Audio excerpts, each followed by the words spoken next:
Hello and welcome to Deloitte's Autumn Statement coverage. I'm Sally Jones and I'm joined by Ian Stewart, Deloitte's Chief Economist. Ian, what were the main economic themes coming out of the Autumn Statement? Well, I think the first one was that anyone who was hoping that the Chancellor was really going to open up the chequebook and spend in a kind of Keynesian way will be very disappointed. There are some increases in spending, but actually the big story is that debt's going to be higher because growth is going to be rather lower. But what we have seen is very carefully targeted increases in spending in areas like infrastructure, housing, broadband.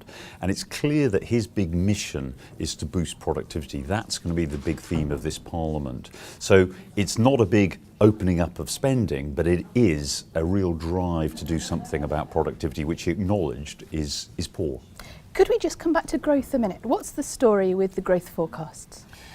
Well, on the one hand, he's expecting growth to slow next year, but that's not a surprise. Everyone does. What I find surprising is that his growth forecast for next year is twice what, on average, the market expected back in July in the wake of the referendum result. So I think what that testifies to is the fact that, for the last sort of 5 months, growth has come in rather stronger than expected. The effects of Brexit, at least in the initial phases, have been less. So he's expecting a slowdown, no talk of a recession at all. And remember, back in June, July, a lot of talk of recession, with a bit of a recovery into 2018. And then in the longer term, and the big issue is longer term growth, but at the moment the OBR is saying we just don't know enough about Brexit to make big long-term assumptions. So they're just sticking with their old forecasts with growth at 2%. Ian Stewart, thank you very much.